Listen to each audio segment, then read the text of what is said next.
Donc effectivement, je vais vous présenter en fait une certaine approche des émotions qui est une qu'on est en train de développer et dans laquelle on espère utiliser justement du matériel cinématographique, mais aussi des connaissances justement cinématographiques. Et je suis ouvert à toutes sortes de suggestions et de propositions. Et comme je viens de Suisse, vous savez, le français en Suisse est minoritaire, donc l'essentiel de mes diapositives sera en anglais en fait. Mais je vais essayer de vous illustrer ça, en plus des images. Donc effectivement, je crois, Rocco, voilà, a déjà posé la question ce matin, qui est une question classique en fait dans notre domaine.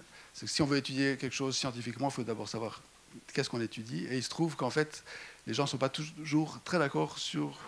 il y a un certain nombre de débats sur comment est-ce qu'on définit une émotion.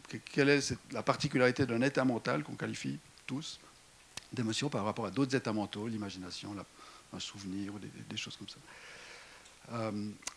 Et un des papes du domaine a formulé ça de cette façon. C'est une citation classique qui est la suivante, que tout le monde sait ce qu'est une émotion jusqu'au moment où on doit donner une définition précise. Et effectivement, il y a un grand nombre de théories, je ne vais pas les revoir en détail, qui chacune insiste sur différents aspects. Comme l'a très bien mentionné Rocco, une façon d'approcher la chose de façon d'abord plus descriptive, et sur laquelle en fait un grand nombre de chercheurs, indépendamment des théories, sont assez d'accord, c'est de voir effectivement les émotions, en tout cas dans leur expression ou dans le phénomène des émotions, de décomposer en différentes facettes, composantes. Et il y a bien sûr des éléments moteurs, qui sont bien sûr très connus avec les expressions faciales, les gestes, les postures, aussi la voix, en fait, les changements de tonalité reflètent des changements musculaires dans le pharynx. Quelque chose qui est assez particulier aux émotions, c'est l'implication de réactions végétatives, donc le cœur s'accélère, la respiration change, la transpiration change. Mais contrairement peut-être à une vision simpliste, la fameuse erreur de Descartes, à quelque part, qui a été critiquée par le neurologue Damasio un peu facilement, est celle de séparer le monde des passions, des sentiments, de la cognition. En fait, c'est de plus en plus évident et finalement discuté par plus personne qu'il y a un grand nombre d'interactions et d'allers-retours entre ce qui est cognitif, ce qui serait froid, sans affect, et l'affect en tant qu'expérience, évaluation. Et le sentiment, certainement, est la partie, quelque part, la plus difficile à investiguer, mais en fait, quelque part, n'est pas nécessairement plus difficile à investiguer que la mémoire, que le fait que je suis convaincu que vous voyez ces sièges rouges, une expérience subjective, mais on peut développer des méthodes scientifiques pour étudier ces aspects subjectifs aussi. Deuxième question qui hante tous les esprits dans le domaine, c'est qu'en fait, si on a défini les émotions, en fait, il y en a combien? Quelles sont les émotions? C'est de quoi qu'on parle? Et là, il y a une théorie qui est en fait extrêmement prominente, présente en neurosciences, qui est la théorie des émotions discrètes, qui a été aussi décrite très bien par Rocco, de dire qu'il y a un certain nombre d'émotions, quelque part pré-câblées dans le cerveau, et comme M. Ekman, que vous voyez en photo ici, a identifié depuis les années 60 dans l'ensemble des populations et des civilisations qu'il a pu explorer déjà à l'époque, par toutes sortes de moyens, avant l'exposition à Internet et autres choses. Et vous voyez, il y a un grand nombre d'émotions négatives, vous avez sûrement déjà entendu parler, la peur, la colère, le dégoût, la tristesse, une seule émotion positive dans ce modèle. Et l'idée est que ces émotions sont des processus pour lesquels l'humain, peut-être d'autres espèces, Darwin a étudié ça aussi, sont préparés, et certaines situations vont évoquer ces émotions de façon stéréotypée, c'est-à-dire un certain prototype de situation qui évoque une certaine réaction et qui est un peu global, avec des changements de posture, des changements de voix, des changements cognitifs associés, un peu comme si on appuie sur un bouton, et ça a été très joliment illustré par ce fameux film de Vice Versa, qui, soit dit en passant, a suivi une discussion qu'on avait eue, enfin, je ne sais pas si c'est le film a discuté, mais on avait essayé de discuter avec des gens de Pixar, comment est-ce qu'ils créent des émotions avec des choses qui ne ressemblent pas du tout à un visage, comme par exemple un seul œil. Et en fait, on était très surpris de voir qu'en fait, ils n'avaient pas de théorie pour ça, ils essayaient simplement, effectivement, avec leurs propres intuitions. Et ce qui est implicite dans ce modèle, et c'est là où je vais en venir, et ça va être quelque part le centre de ma présentation, c'est cette idée qu'en fait, et les neurosciences ont été très, on va dire, coupables de cette approche à une certaine époque. C'est très tentant d'attribuer chacune des émotions à un substrat cérébral particulier. Et là, il y a un certain nombre d'associations qui ont été faites dans l'histoire des neurosciences et de la psychologie, en particulier l'amygdale, ou les amygdales, essentielles pour les apprentissages associatifs, qui sont essentiels pour apprendre la peur, qu'une chose est associée à un danger, et qui est typiquement impliquée dans les processus de peur. Mais on se rend compte en fait maintenant que c'est une région qui est aussi impliquée dans un grand nombre d'autres émotions, pas nécessairement négatives.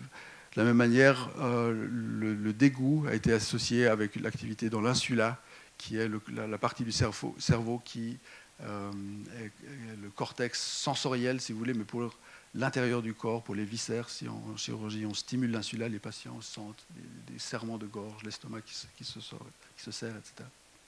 La tristesse, certaines régions préfrontales, et la joie, le plaisir lié à la dopamine, une activation de ces régions-là, du striatum ventral, qui sont une des sources principales de libération de dopamine. Et il y a beaucoup de recherches qui montrent qu'effectivement, lorsque vous évoquez ces émotions, ces régions sont impliquées. Mais, encore une fois, en fait, on se rend compte maintenant que la plupart de ces régions sont activées dans la plupart des émotions et que c'est en fait assez difficile de s'y retrouver.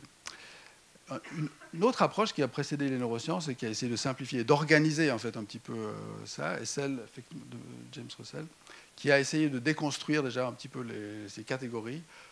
Et c'est encore aussi une théorie assez actuelle, assez présente en neurosciences, qui est celle d'imaginer qu'en fait les émotions représentent des états neurocognitifs, viscéraux, dans un espace d'états qui sont caractérisés par une dimension de valence, comme on dit, c'est-à-dire que c'est une dimension qui va du plaisant au déplaisant, des choses qu'on veut, qu'on apprécie, aux choses qu'on veut éviter, qu'on n'aime pas.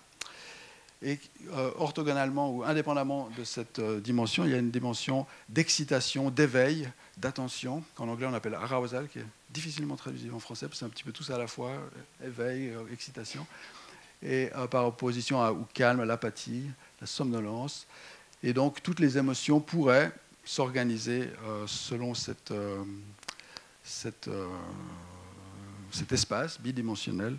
Alors, il y a un grand nombre d'études qui ont essayé de faire des évaluations, qui ont essayé de mettre que la honte serait quelque part la coordonnée telle et telle dans cet espace à deux dimensions. Vous voyez bien que ça limite considérablement la description de la richesse et de la variété des émotions, qu'on se met à parler de la honte, de la culpabilité, de la tendresse, de l'émerveillement. Définir exactement est-ce que c'est seulement descriptible en deux dimensions, ça paraît effectivement simple. Mais là aussi, on peut imaginer des substrats cérébraux assez simples. Et là, encore une fois, il y a certaines recherches qui vont dans ce sens, qu'effectivement, tout ce qui serait avec une valence positive impliquerait ces régions du striatum, donc qui reçoivent la dopamine, alors que les régions négatives, aversives, impliqueraient l'amygdale et justement les régions de l'insula qui sont associées aux viscères, au dégoût. Alors que tout ce qui est activation invoque ou recrute une partie du système nerveux qu'on appelle autonome, qui est celui qui régit les viscères, et en particulier ce qu'on appelle le système autonome sympathique, qui est celui en fait responsable si vous prenez des drogues sympathiques. Vous avez les pupilles qui se dilatent, la peau qui se hérisse, la transpiration qui augmente, alors qu'il y a un système parallèle qui s'appelle parasympathique, qui a l'effet opposé et qui prépare le corps non pas à agir, à dépenser de l'énergie, mais au contraire à digérer et à restaurer de l'énergie. Et donc c'est tentant de cartographier l'espace des émotions dans cet espace à deux dimensions. Alors bien sûr, les neuroscientifiques arrivent, après les psychologues, ils disent on va essayer de voir comment tout ça est organisé dans le cerveau. Et il y a eu un grand nombre d'études, alors je vous passe, il y en a des centaines, et Julie comme moi avons été coupables d'un certain nombre de ces études, qui ont essayé de tester quelles régions cérébrales, quels réseaux cérébraux s'activent lors de différentes émotions. Et on a pris les émotions et on étudie typiquement les émotions classiques, le dégoût, la peur. Et on présente par exemple des visages, mais on peut présenter des actions, on peut présenter des sons, de la musique. des voix, toutes sortes de choses. Et il y a des études, il y a des études d'études, ce qu'on appelle des méta-analyses, qui essaient de combiner les résultats de toutes les études, qui suggèrent, oui, voilà, si on prend toutes les études qui ont étudié les expressions de visage, de dégoût, alors on trouve un certain nombre de régions, comme effectivement l'insula qui est activé, le cortex des viscères, de l'estomac, l'amygdale, pas de doute, c'est activé par la peur, la joie, le striatum. Mais vous voyez qu'en fait, il y a un certain nombre de régions. L'insula, par exemple, va se retrouver dans un grand nombre d'autres émotions, la colère, la tristesse. Et en fait, on a un peu l'impression que c'est un peu toujours les mêmes, comme si vous avez un théâtre, vous avez votre troupe d'acteurs, quelquefois vous les faites tous jouer ensemble, certaines fois différents acteurs. Donc c'est un peu toujours les mêmes qui reviennent. Et d'autres ont testé les représentations dimensionnelles. Et il y a différentes façons de le faire. Ça, c'est une étude classique où en fait ces auteurs ont utilisé des odeurs en utilisant des odeurs qui étaient plutôt plaisantes, plutôt déplaisantes. Et ils ont trouvé que l'amygdale n'est pas du tout activée en fonction de cette en fait, dimension de plaisir, déplaisir, des odeurs. Mais par contre, de l'intensité de l'odeur, quelle que soit cette odeur. Et qu'à l'inverse, la différenciation entre plaisant et déplaisant a lieu dans des régions plutôt médiales ou latérales de la partie qu'on appelle orbitofrontale, c'est-à-dire la partie du lobe frontal qui est au-dessus des orbites, et qui corrèle avec l'évaluation plaisante ou déplaisante, mais pas avec l'intensité de l'odeur. Et encore une fois, grosso modo, vous voyez que différentes études montrent trouvent différents résultats, et que grosso modo, souvent on parle d'un réseau attentionnel, donc un réseau émotionnel, que différentes régions du cerveau ensemble se combinent de certaines façons pour générer, ou en tout cas sont à la base ou associés avec différentes émotions. Et ces régions que je viens de vous décrire, donc striatum, amygdale, insula. Il y a aussi très fréquemment une application de régions à la fois motrices et sensorielles primaires.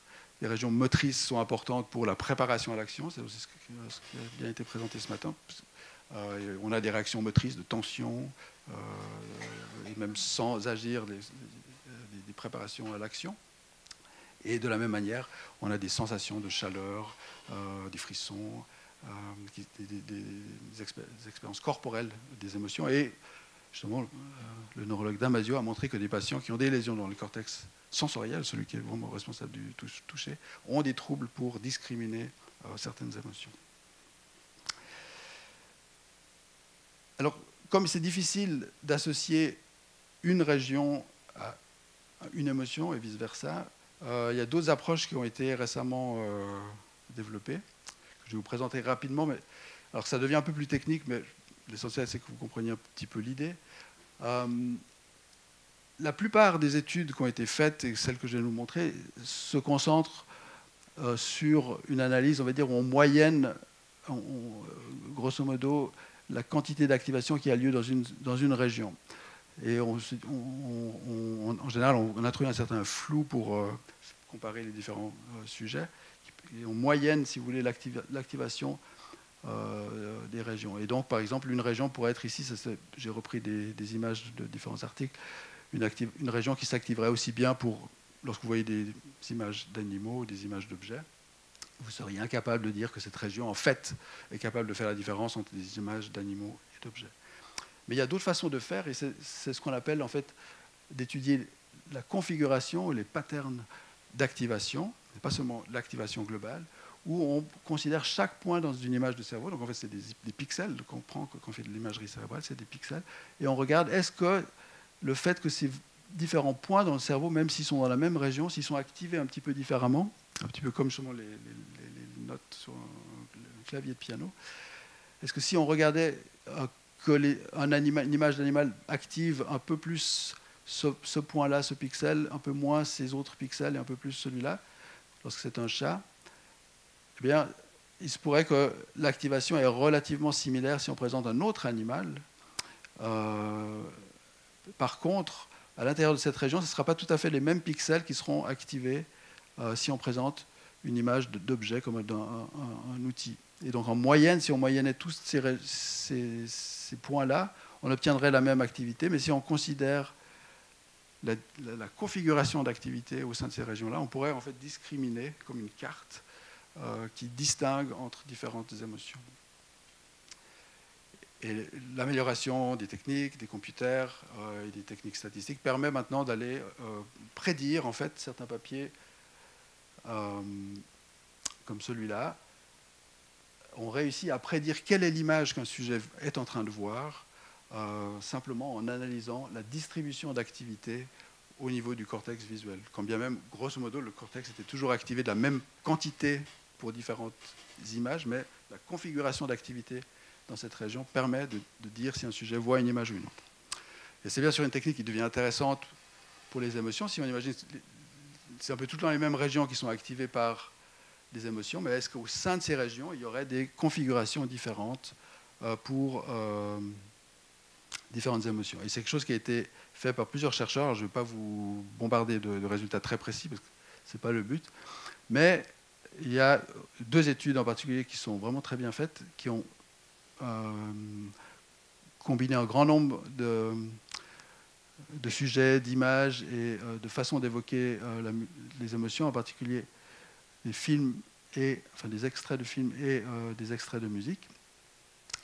Et ils ont associé l'expérience rapportée par les sujets pour différentes émotions. Et en fait, ils ont pris les émotions de base, ces émotions comme la joie, la peur, la colère, la tristesse, en essayant de regarder où dans le cerveau il y avait des configurations d'activité qui différenciaient entre ces différentes émotions. Et ils ont trouvé, vous voyez que, par exemple, il faut que je regarde, la surprise active essentiellement ces régions, la peur active d'autres régions, mais vous voyez qu'il y a beaucoup de régions qui sont activées effectivement de façon similaire. Et puis, Torweger et ses collègues ont fait à peu près la même approche, mais ils ont combiné beaucoup d'études et ils ont trouvé, vous voyez, des résultats qui sont relativement comparables et encore une fois, beaucoup de superposition des activations. Et nous-mêmes, on a travaillé dans ce domaine et on a aussi trouvé qu'on pouvait discriminer un certain nombre de ces émotions au sein des configurations d'activité dans différentes régions. Et vous voyez que, par exemple, ces régions-là s'activent un petit peu plus pour la peur que pour la joie, alors que les régions inférieures s'activent un peu plus pour la joie que pour la peur. Ce qu'on a fait en plus dans cette étude, c'était qu'on a essayé de comparer est-ce que c'est les mêmes configurations si on est en train de percevoir ces émotions dans un film, ou bien si on est en train de les imaginer à partir de scénarios qui avaient été construits pour évoquer ces petites histoires, et à la fin de l'histoire, on demandait au sujet quelle est l'émotion que vous avez ressentie pendant ce petit scénario. Et on a pu montrer qu'en fait, un certain nombre de ces régions discriminaient les différentes catégories d'émotions de la même manière.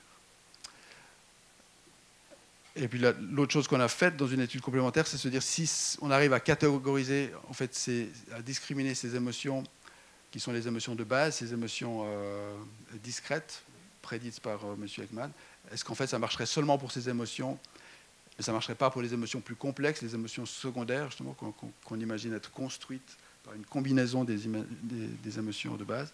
Et en fait, on n'a pas trouvé ça, on a trouvé qu'on peut aussi bien classer, en fait, des émotions dites complexes comme l'amour, la gratitude, la fierté, que des émotions dites plus primaires. Et donc, en fait, en appliquant ces techniques, on arrive même à discriminer des configurations qui sont spécifiques pour certaines émotions dites complexes. Donc, cette discrimination n'est pas spécifique aux émotions de base. Et si on regarde quelles sont les régions qui permettent ces discriminations, on voit qu'elles sont, encore une fois, partagées au travers des différentes émotions et qu'elles ne sont pas spécifiques. Il y a des régions qui sont spécifiques pour les émotions de base et des régions qui seraient spécifiques pour les émotions plus complexes. C'est juste ce que ce graphe veut dire. Donc, en conclusion, si vous voulez, ça c'est la revue de la littérature rapide, c'est là où en est la recherche en neurosciences actuellement. On voit qu'il y a un grand nombre de régions qui se superposent, qui sont activées aussi bien par des émotions complexes que des émotions de base. Il n'y a pas une relation 1 à 1 entre une région, une émotion, ou une émotion, une région. Néanmoins, il se trouve qu'on arrive quand même à distinguer, mais au sein de ces régions, des configurations différentes. Et de façon intéressante, ce n'est pas seulement dans les régions qui typiquement seraient celles que les chercheurs appelaient limbiques, c'est-à-dire c'est des régions qui sont justement plus proches de processus élémentaires dans le cerveau. Et donc la nature de ces représentations reste en fait peu claire, parce que si on rajoutait maintenant encore 20 autres émotions, peut-être qu'on arriverait encore à classifier aussi ces 20 autres émotions, puis en fait on n'aurait toujours pas compris c'est quoi qui est commun en fait entre ces différentes émotions. Et à partir de là, on s'est dit, il faudrait... Donc, quels sont les problèmes qu'on a dans ce domaine? Alors, les problèmes, c'est qu'effectivement, la plupart de ces recherches se font en prédéfinissant les catégories d'émotions. C'est-à-dire on arrive, toute la recherche est faite en utilisant et en classant avant même l'expérience des images, des scènes, des scénarios, des musiques en termes d'émotions et en distinguant la peur, du dégoût, de la colère, etc. Et après, on retrouve qu'effectivement dans le cerveau, comme les sujets nous disent qu'ils perçoivent ces choses-là différemment, on retrouve dans le cerveau des régions qui sont activées différemment. Et on ne sait pas qu'est-ce qui est constitutif de ces émotions. Et ça n'explique pas du tout des aspects de la vraie vie, qui sont qu'en fait, souvent les émotions ne sont pas si tranchées et catégorielles. Il y a des passages d'une émotion à l'autre. Le cinéma, effectivement, comme vous l'avez très bien montré, exploite ces enchaînements qui sont typiques en fait des émotions dans la vraie vie, voire même de mélange ou de séquences particulières. Et l'autre chose, c'est que beaucoup des paradigmes qui sont utilisés sont extrêmement artificiels. Alors, effectivement, comme le disait Rocco ce matin, la tâche du scientifique est de réduire les choses. Et donc, quand on étudie la vision, on commence par étudier, on fait des petites barres sur un écran blanc, et puis on les fait bouger dans différents sens. Et il y a une époque où ça vaut le prix Nobel à Hubel et Wiesel. Mais la vision est plus que détecter des contours. Et donc, un des grands problèmes qu'on a, c'est qu'on présente des images très brièvement, un visage qui exprime la peur, et 4 secondes après, un visage qui exprime le dégoût, et 6 secondes après, un visage qui exprime la tristesse. Et ce n'est pas du tout comme ça que les émotions ont lieu, enfin, en tout cas dans la vraie vie en ce qui me concerne. Et donc, une des réflexions qu'on a eues, qui est à l'origine d'un projet, c'est de se dire c'est le moment peut-être d'apporter dans les neurosciences d'autres approches, alors à la fois méthodologiques, mais ça je ne vais pas trop y venir, mais aussi en termes de façon d'éliciter les émotions, où justement, comme vous l'avez très bien dit, il y a plusieurs présentations ce matin, un événement ne va pas être le même, va pas être perçu de la même manière, suivant comment il est préparé, les séquences, les attentes sont absolument déterminantes.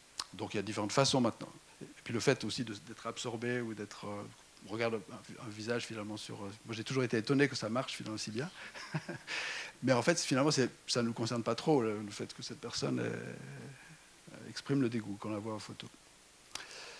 Donc différentes façons existent pour évoquer des émotions de façon plus naturelle, mais aussi où les personnes sont plus impliquées. Il y en a une qui est la réalité virtuelle, sur laquelle je ne vais pas revenir maintenant, et l'autre, bien entendu, est le cinéma. Et la façon dont on a approché ces études est en fait de partir d'une autre famille de théories que je ne vous ai pas présentée auparavant, et justement qui n'a pas été présentée ce matin, parce que justement elle est négligée par les neuroscientifiques, et elle vient de Genève, donc je ne pouvais pas l'ignorer. Elle était essentiellement, mais ce n'est pas seulement en fait, mise en avant par un professeur de psychologie à Genève qui était assez connu, qui est à la retraite maintenant depuis pas mal d'années, mais qui s'appelle Klaus Scherrer. Mais d'autres avant lui ont eu des théories des émotions les mêmes, mais qui sont des théories strictement psychologiques. Ces gens n'ont jamais trop eu le souci de savoir comment ça se passait dans le cerveau.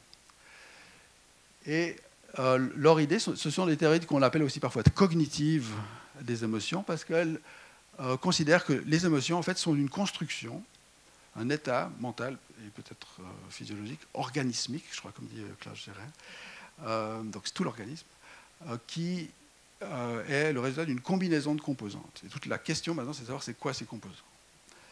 Et un épisode, une émotion, c'est une collection particulière, un cocktail particulier de ces composantes.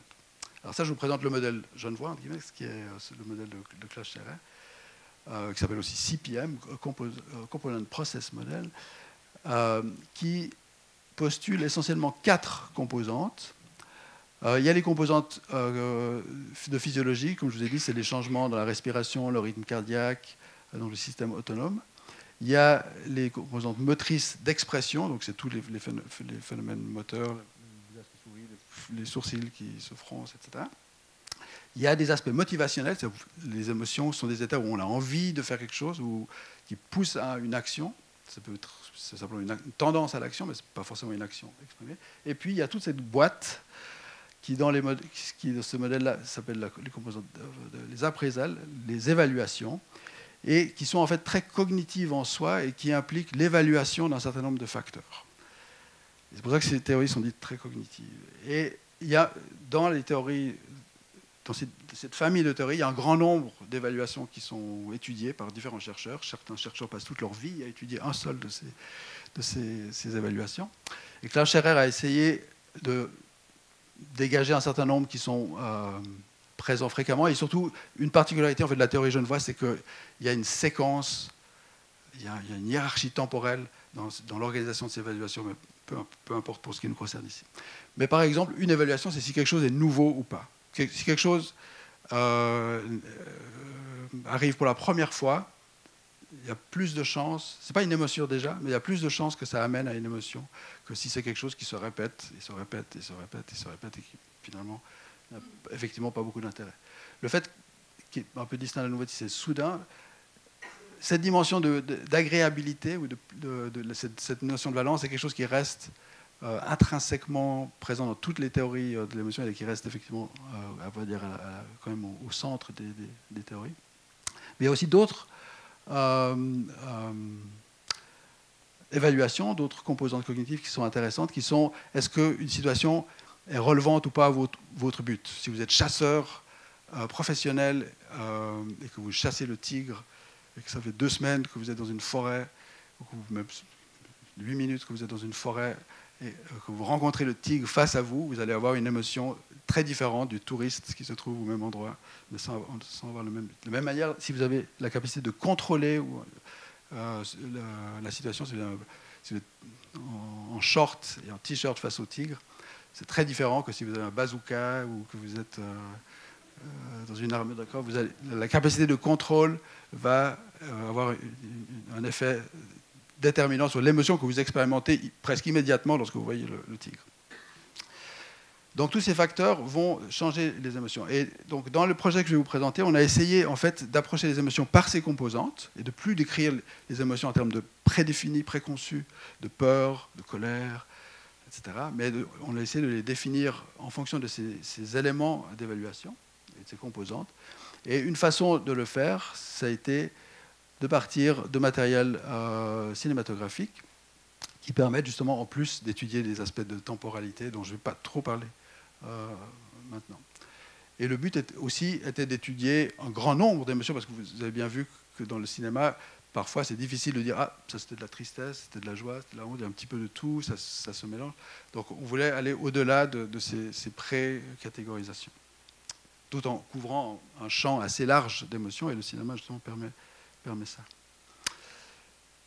Et bien sûr, comme on fait du point de vue de neurosciences, l'idée est aussi de lier cette description à une description neuroanatomique. Donc je vais vous présenter l'étude, c'est la première fois en fait que je présente ces résultats comme ça, donc j'improvise à moitié. C'est la première étude, si vous voulez, qui est terminée dans cette famille d'études. Donc la façon dont on a fait, c'est qu'on a commencé par sélectionner un grand nombre de films qui ont été utilisés dans la littérature en sciences, en psychologie, en neurosciences, et qui sont des extraits en fait de tas de films connus qui durent entre 1 et 2 minutes, un peu plus. On avait des films anglais, français, et on a fait une première étude en fait sur Internet en utilisant des plateformes qui s'appellent Crowdflower. On peut montrer des films à des sujets, on les paye un peu, on a des questions pour s'assurer qu'ils ne font pas n'importe quoi, qu'ils ne boivent pas le café en même temps. Et on leur a posé un grand nombre de questions sur ces films, je ne vais pas aller en détail, mais en particulier, pour différents moments dans ces films, on a posé un certain nombre de questions. On a bien sûr posé des questions sur les émotions de base, Est-ce que vous avez perçu de la colère, vous avez perçu du dégoût, etc. Mais on a aussi posé toutes sortes de questions que je vais vous décrire qui couvrent ces différentes composantes des émotions. Et après, une fois qu'on a identifié un certain nombre de films potentiellement qui couvraient un spectre représentatif des différentes dimensions, on a sélectionné 40 films. Et ces 40 films ont été vus par un nouveau sous-groupe de sujets, mais alors, eux qui ont vu les films devant seconde après seconde, voir tous les images et les assigner à, encore une fois, ces différentes émotions et les différentes composantes que je vais vous décrire. Et donc, les 14 émotions qu'on a testées au début chez les sujets sont celles que vous voyez là, la peur, l'anxiété, la colère, la honte, le réjouissement, la joie, la tristesse, la satisfaction, la surprise, etc. Et finalement, on n'a utilisé que 10 qui étaient les plus fréquemment rapportés. Et puis pour ce questionnaire critique des composants des émotions, on a utilisé en fait un instrument qui avait été développé par Claire Scherer et ses collègues, qu'on appelle à Genève le Core Grid. Le Core Grid, il y a 144 questions, il y a une version réduite à 63, et nous on a identifié 39 qui pouvaient être pertinents pour les films que je vais vous présenter. Et donc pour chacun de ces films, chacun des moments, chacune des secondes pour certains des sujets, on leur a demandé d'évaluer est-ce que c'était prévisible ou pas prévisible, est-ce que c'était important pour quelqu'un, pour vous ou pour quelqu'un d'autre, est-ce que c'était une situation qui pouvait être contrôlée, est-ce que c'était quelque chose qui engageait l'attention, quelque chose qui vous sentiez chaud, le changement de rythme cardiaque, etc. Et donc au total, ça nous donne pour chaque moment dans le film 32 dimensions qu'on a gardées, non plus seulement 2, la valence et l'excitation, mais 32 dimensions, plus les 10 dimensions. Mais l'essentiel des analyses se sont faites sur ces 32 dimensions. Et on a identifié, sur la base des pics d'intensité qu'on a fait chez ces sujets qui voyaient les films seconde après seconde, quels étaient les moments pics, un petit peu comme l'a décrit Victor, je crois, ce matin. Voilà, et donc la façon dont ça s'est fait, les sujets sont venus 4 jours de suite voir des films dans le scanner, et ils ont regardé ces différents films. Pendant qu'ils voyaient les films, ils avaient juste à voir les films. On ne voulait surtout pas trop les couper de l'expérience. Mais après les scanners, ils ont revu ces films et ils ont dû répondre aussi aux questions. Alors, je ne vais pas vous présenter en détail tous les résultats. Je ne sais pas si on arrive à lire. Parce que, ça, c'est les 32 composantes qu'on a retenues donc, de ces termes du grid qui décrivent différents aspects des émotions. Donc, il y a ces composantes d'évaluation, comme je vous disais. Est-ce que c'est plaisant, pas plaisant? Est-ce que c'est conforme à des normes, aux standards? Est-ce que, au contraire, ça viole des normes? C'était plaisant pour quelqu'un d'autre? Est-ce que c'est prévisible, c'était soudain, c'était lié à la chance, etc. Est-ce que c'est quelque chose que vous vouliez arrêter? Après, il y a donc ça c'est les motivations, il y a des aspects liés à l'expression, les sourcils qui se lèvent, la mâchoire qui tombe. Les sujets devaient décrire leur expérience à ces différents moments. Et la physiologie, à la fois, on avait des aspects descriptifs, où les sujets nous disaient est-ce qu'ils sentent quelque chose dans l'estomac, une chaleur dans la poitrine, est-ce qu'ils sentent une boule dans la gorge, etc. Mais on avait aussi des mesures physiologiques qu'on a aussi utilisées dans les analyses. Et donc ça, si vous voulez, c'est la description des catégories d'émotions classiques, celles pour lesquelles on a aussi demandé des évaluations. Et ça, c'est la distribution de ces 32 dimensions, ces 32 aspects. Et on peut regarder en fait comment ces différentes dimensions, ces différentes questions caractérise ces différentes catégories d'émotions. Et puis essayer de voir quelle dimension est importante ou pas. Par exemple, le dégoût est justement non seulement déplaisant, mais de façon intéressante, justement, est aussi associé à une violation de normes sociales, par exemple, comme évaluation. Et si on fait des analyses qu'on appelle de clusters, c'est de voir quelles sont les évaluations qui vont ensemble, en fait, on retombe sur une organisation qui est assez classique, donc sans induire nos catégories, mais simplement en regardant comment est-ce que ces différentes questions sont évaluées par les sujets, on peut voir qu'en fait, tous les éléments, il y a un certain nombre d'items qui vont ensemble et qui caractérisent les émotions plutôt positives et les émotions plutôt négatives, et qu'il y a une organisation de ces items qui regroupe ces 4 émotions plutôt calmes, plaisantes, satisfaction, amour, d'un côté, et qu'il y a un certain nombre d'items qui sont plutôt typiques des émotions négatives, avec une différenciation entre ce qui est peur, dégoût, donc des émotions plutôt de détresse, la colère et la tristesse qui se retrouvent ensemble, et la surprise justement qui est séparée. Donc en fait, ces items couvrent en eux-mêmes un champ assez cohérent et en fait des émotions et récupèrent, si vous voulez, une certaine structure qui est celle des catégories. Et au niveau cérébral, la technique qu'on a essayé d'appliquer, c'est d'essayer pour maintenant, si on mesure l'activité cérébrale dans son ensemble au cours de ces films, si on identifie les moments où les sujets ont rapporté certaines de ces émotions, donc ces pics d'intensité d'émotion, et qu'on caractérise à la fois au moment de ces pics l'ensemble de l'activité du cerveau point par point, donc tous les pixels d'activité du cerveau d'un côté, et de l'autre côté la distribution des évaluations des sujets sur ces 32 dimensions, plus la physiologie qu'on mesurait en même temps. Ça fait un espace, ça fait 2 espaces, un à 32 dimensions, un à 80 000 dimensions, qui est celui du nombre de pixels dans le cerveau. Et on essaie d'extraire statistiquement quelle est l'organisation commune de la variance entre ces différentes données. Et là, je ne vais pas vraiment passer les détails, mais c'est une méthode en fait, qu'on appelle la corrélation par partialist square correlation, qui permet justement de regarder plus que la corrélation de simplement 2 variables, mais qui permet de regarder la corrélation entre plusieurs variables. Et ça permet de déterminer des distributions d'activité globales.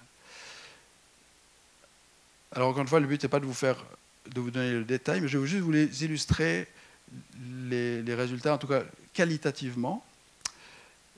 Le premier résultat, c'est qu'on a trouvé que si on prend ces 119 événements émotionnels qui sont chacun décrits en 42 termes différents, on trouve qu'en fait, les émotions qui ont été décrites par les sujets lors de ces événements peuvent se réduire à 6 dimensions spécifiques, 6 dimensions distinctes, qui sont des dimensions qui prédisent aussi bien le cerveau, l'activité du cerveau, que l'évaluation, les jugements subjectifs. Le premier facteur, la première dimension, c'est quelque chose qui, de façon pas très étonnante, mais qui est rassurante, parce que c'est ce que trouvent toutes les théories sur la psychologie, c'est une dimension qui reflète ce qui est plaisant et déplaisant. Et c'est surtout des items comme des choses qui sont, justement, c'est une dimension qui est très polarisée, avec des aspects négatifs comme déplaisant, violation de normes, lorsque les sujets décrivent leur état, ils se sentaient mal, à l'inverse, enfin, en négatif se sentait mal, en positif se sentait bien, et on trouve des régions cérébrales, les régions orbitofrontales dont je vous ai parlé auparavant pour les aspects positifs, les régions dans l'insula pour des régions négatives. Donc c'est des réseaux cérébraux qui vont avec des connaissances préexistantes sur la balance.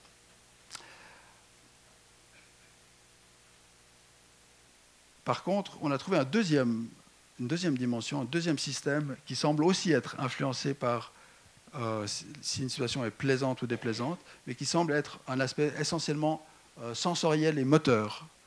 Ce qui est surtout présent, vous voyez qu'il y a relativement peu d'évaluations, à part un aspect négatif quand c'est déplaisant pour quelqu'un d'autre, et des évaluations positives subjectives. Et les régions qui étaient activées sont surtout des régions somatosensorielles, des régions qui sont impliquées justement dans les expressions faciales, en particulier ces régions du cortex médial, ces cortex moteurs médial, qui sont des régions justement qui sont associées avec les expressions faciales, le sourire en particulier. Un troisième facteur qui est, je ne vous ai pas mis dans l'ordre numérique, mais parce que c'est l'ordre d'importance, mais un troisième facteur qui sort, qui est identifié par les données, c'est un facteur effectivement qui est sensible à la détection de la nouveauté, si quelque chose est changé. Comme par exemple des événements qui ne sont pas prédits, qui sont soudains, causés par la chance, et qui ne sont pas associés à des émotions en soi. Donc c'est effectivement un facteur cognitif. Et on trouve effectivement des régions qui sont impliquées dans la mémoire. On trouve beaucoup les régions singulaires postérieures, médiales préfrontales, peu importe les réseaux, mais c'est des régions qui sont impliquées dans la mémoire. Un autre réseau qu'on a trouvé est un réseau qui semble très sensible aux attentes des sujets, ou lorsque quelque chose est soudain et causé par la chance aussi, avec justement souvent la description par les sujets de la mâchoire qui tombe, les sourcils qui se soulèvent, et qui impliquent des régions qui sont associées à l'attention. À l'attention et aussi peut-être au codage d'intention des caractères. Mais surtout, le sixième facteur, c'est celui auquel je vais en venir, est un facteur qu'on n'attendait pas et qui nous intéresse désormais beaucoup. Oui, non, ça c'est un autre facteur, peu importe, d'approche. Voilà, c'est le numéro 5, mais c'est le dernier dont je vais vous parler. C'est un facteur qui met ensemble des éléments, des évaluations qui sont des évaluations de sentiments, qui sont intenses, qui sont prolongées, mais qui sont ni positives ni déplaisantes, et qui sont très fortement associées à l'évaluation de buts importants pour quelqu'un. Et l'autre chose qui est assez frappante, c'est que dans le même composante, il y a cette sensation de chaleur et une boule dans la gorge. Et de façon aussi équivalente, des larmes. Donc à la fois, il n'y a pas de jugement d'évaluation subjective, c'est bien, c'est pas bien, mais il y a des évaluations qui sont à la fois, on pourrait dire de tristesse, la boule dans la gorge, les larmes, mais un sentiment de chaleur, et puis c'est le facteur qui a un load, un poids le plus grand sur cette évaluation de quelque chose qui est important pour autrui. Et si je vous décris cette chose-là, qu'est-ce que vous diriez? C'est de la tristesse? Pas vraiment. C'est de la joie? Quelle est l'émotion que vous auriez envie de décrire? On a presque parlé un petit peu avant, mais je vais y venir. Et ce qui est très frappant, lorsqu'on regarde les activations cérébrales qui sont associées, on voit une activation très très forte et très très sélective d'un réseau qui implique les régions médiales du cortex frontal en avant, postérieures du réseau préfrontal, qui sont associées en fait dans notre jargon à des régions qui sont impliquées dans l'introspection, les représentations de soi, et la mémoire et l'accès à des souvenirs autobiographiques, affectifs. Et on a aussi une très forte activation de régions dans le tronc cérébral qui sont associées avec l'attention. Et du reste, l'attention, je crois, était aussi assez élevée. Voilà. Et on aurait envie de dire c'est l'émotion d'être ému. En anglais, c'est being moved. Ça, ni positif ni négatif, mais ému. Je vais y revenir. Est-ce que c'est une émotion? Et comme chez tous les sujets, on avait aussi les évaluations des catégories classiques, on peut regarder cette distribution, ces différents facteurs, à la fois cérébraux et à la fois d'évaluation, avec quelles émotions classiques est-ce qu'ils sont corrélés. Si on demande, à part ça au sujet, est-ce que vous aviez la peur, le dégoût, la colère, on voit ce qu'on pourrait trouver. Donc c'est-à-dire que ce premier facteur que j'ai appelé wanting, qui est plutôt un facteur de valence, mais avec la motivation, on voit que c'est fort dans la joie et dans la satisfaction. Par exemple, la détection de nouveautés, c'est très fort dans la surprise, mais c'est très peu présent, c'est corrélé négativement avec la tristesse. Et puis, cette dimension dont je viens de vous parler, celle où on a le sentiment de chaleur, boule dans la gorge, importance pour quelqu'un d'autre, ça corrèle significativement avec la tristesse, mais ça corrèle aussi presque significativement avec amour. Et en fait, selon les analyses qu'on a faites, ça corrèle à l'inverse plus avec l'amour qu'avec la tristesse. Et en fait, ça dépend si on introduit ou pas le rythme cardiaque dans les analyses. Si on inclut tout, c'est le résultat tel qu'il est. Et donc, vous voyez que aussi, ce facteur corrèle aussi bien avec une expérience positive que négative. Et donc ça c'est le résumé, c'est que si on décrit les émotions de façon objective comme ça, on peut les décomposer en tout cas en 6 systèmes. L'idée, c'est que chacun de ces systèmes peut être évoqué de différentes manières par différentes situations et différentes émotions, se combiner différemment. On trouve effectivement que la valence positive-négative, c'est quelque chose de très important. Et on trouve en fait même 2 systèmes différents. Un qui est plutôt lié sur l'aspect motivationnel, des choses qu'on veut faire, qu'on veut éviter. Un qui est plutôt sur l'aspect expérientiel et moteur, d'expression. Mais il y a aussi d'autres facteurs, comme je vous ai mentionné, les facteurs de détection de la nouveauté, détection de violation d'intention ou de but. Et surtout, il y a ce facteur qui n'est pas vraiment présent dans les théories, en tout cas en neurosciences, qui est celui qui mélange des aspects, on va dire, sociaux ou de relevance pour autrui, et qui a beaucoup d'éléments physiologiques, végétatifs. Et en fait, il y a une littérature sur cette émotion d'être ému. Et en fait, c'est, maintenant je la connais mieux, une émotion qui est très débattue depuis très longtemps. Et en fait, Claparède, un autre psychologue genevois, l'avait décrit le premier, il parlait de l'émotion tendre, la tendresse. Il y a un grand nombre de débats en fait, qui existent en psychologie et en physique, savoir est-ce que c'est une vraie émotion? Parce qu'en fait, il y a comme 2 camps ou plusieurs camps. Il y a certains camps qui disent être ému, en fait, c'est comme une petite émotion. C'est pas vraiment encore une émotion. C'est quand ou alors on ne sait pas trop ce que c'est comme émotion. C'est une émotion qui n'est pas encore ni la tristesse, ni la honte. C'est une proto-émotion. Mais il y a des personnes qui ont prétendu que être ému était une émotion aussi basique que la peur ou le dégoût. Et que si on posait les questions correctement, on pourrait trouver dans différentes cultures que tout le monde, il y a des situations, les gens vont rapporter cette constellation de choses. Et la chose qui est troublante par rapport au modèle classique en neurosciences où c'est une situation qui évoque une émotion donnée, c'est qu'en fait, il y a un grand nombre de situations très variables qui évoquent cette émotion et que c'est assez difficile de savoir qu'est-ce qui est commun. Parce que très souvent, c'est des choses disparates qu'on peut avoir. Un patriote, ça peut être l'hymne national, ou le drapeau, ou un défilé militaire au retour d'une victoire, et que d'autres personnes, c'est le mariage, le retour d'enfants. Et ce qui est très fréquent, et je trouve que vous l'avez très très bien illustré dans vos présentations, c'est très très souvent des situations de liens sociaux, voire familiaux. Et ce qui est intéressant, et ce qui pose des questions, c'est que nous, on trouve une association entre l'évocation de ces situations et l'activation d'un réseau cérébral, qui est celui qui est typiquement activé lorsque les sujets ou dans d'autres situations, lorsque les sujets accèdent à de l'information en mémoire ou des représentations de soi qui sont associées à des valeurs, à des choses qu'ils aiment, qu'ils n'aiment pas, ou des choses plaisantes ou déplaisantes, des choses qui sont importantes pour eux, indépendamment de la valence. Et en fait, ça rejoint une théorie qui a été proposée récemment par des philosophes, Florian Kova et Julien Deona, qui dit que cette émotion d'être ému, c'est lorsqu'on active des représentations de valeurs, et qu'eux appellent des représentations de valeurs des core values. C'est ces valeurs personnelles qui ne sont pas quantifiables en termes d'autres valeurs. Ça peut pas être comme...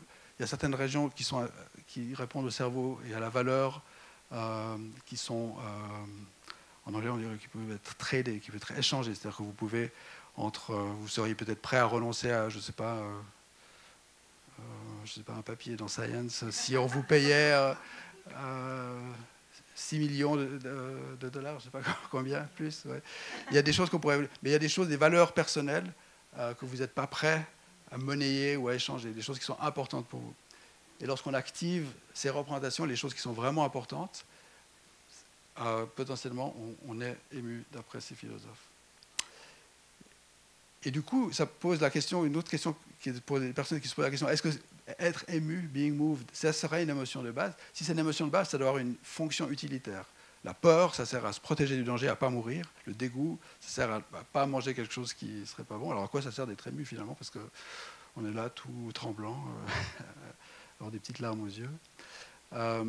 Et une des idées, c'est que potentiellement, ça peut être une situation où justement on active des représentations qui sont importantes pour le lien social ou des représentations sociales.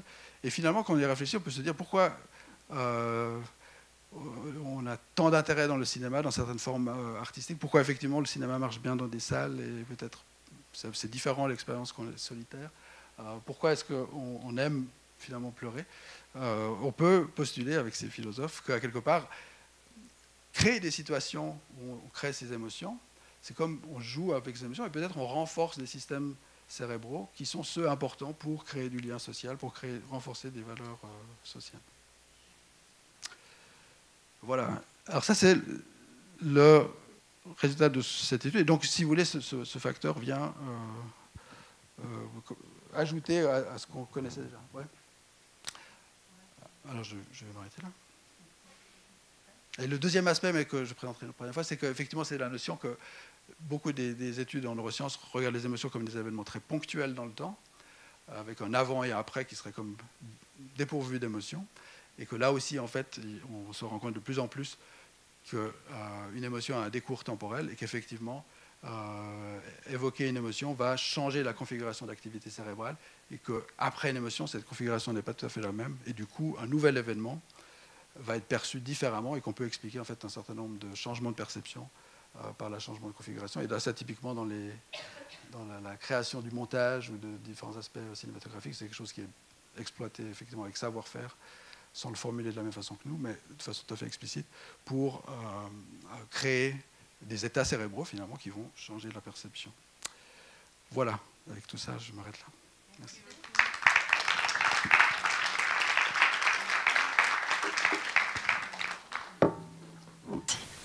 Au début de votre intervention, vous avez évoqué un petit peu la réalité virtuelle. Après, vous n'en avez plus parlé.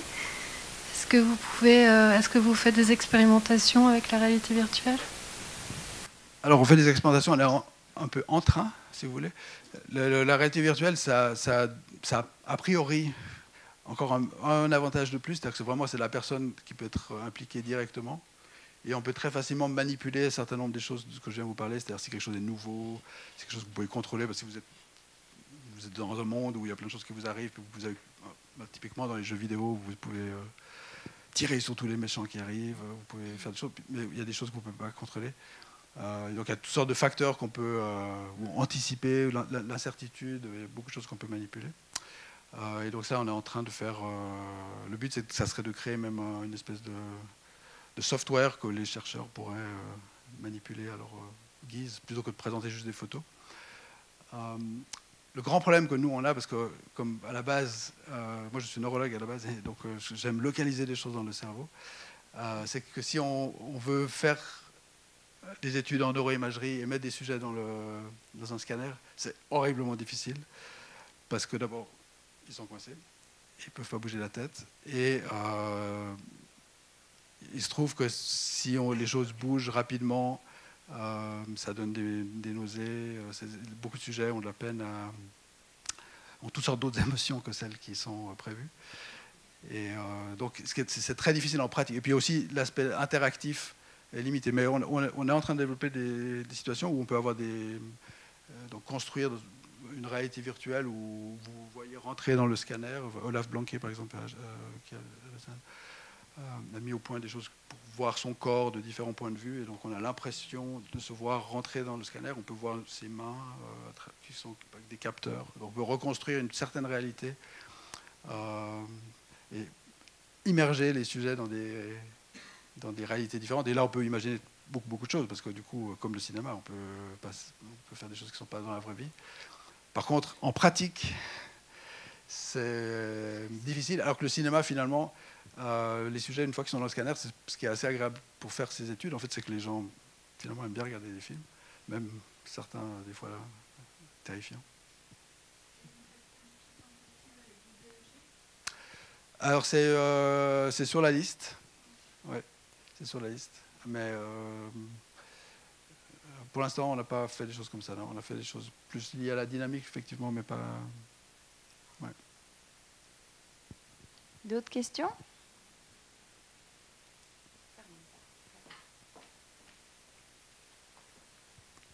Sur le dernier point que vous avez développé, c'est très curieux parce que c'est vraiment un point commun avec ce que nous, on travaille sur la question des émotions démocratiques à la suite de Martha Nussbaum. Vous connaissez la philosophe Martha Nussbaum? Mais pas en détail, alors. Ouais. Pardon? Pas en détail, non, j'avoue. Alors, elle a travaillé sur l'idée que les émotions, et en particulier les émotions esthétiques, pouvaient nous permettre de renforcer les systèmes de valeurs en nous. Et c'est très curieux de vous entendre dire... Enfin, j'ai cru comprendre ce que vous disiez, comme cette espèce de nouvelle émotion qui sortait. Et il me semblait que c'était quand même très proche des émotions esthétiques, non? Alors je devrais dire, en fait, que tout ce projet est parti d'une collaboration avec une collègue que j'admirais beaucoup, qui s'appelle Patricia Lombardo, et qui est décédée malheureusement il y a quelque temps, et qui était une critique de cinéma. Et qui justement avait je pense qu'elle connaissait mieux la philosophie que moi, effectivement.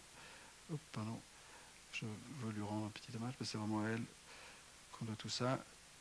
Bon, vous ne voyez plus, mais effectivement, les émotions esthétiques, même en musique, c'est la question, à quoi ça sert? Parce que les émotions, il y a cette idée, il faut que ça soit utilitaire.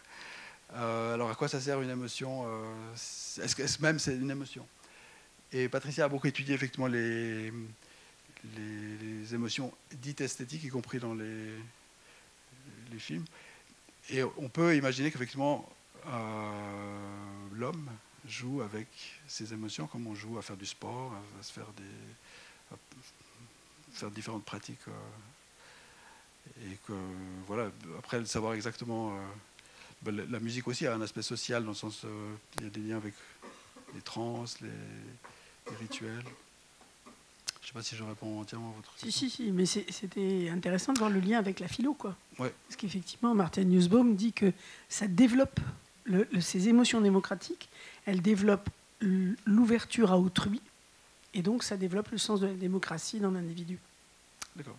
Ouais, je réduis, pardon, mais je ne suis pas philosophe. Oui, bien sûr. Merci. Bien.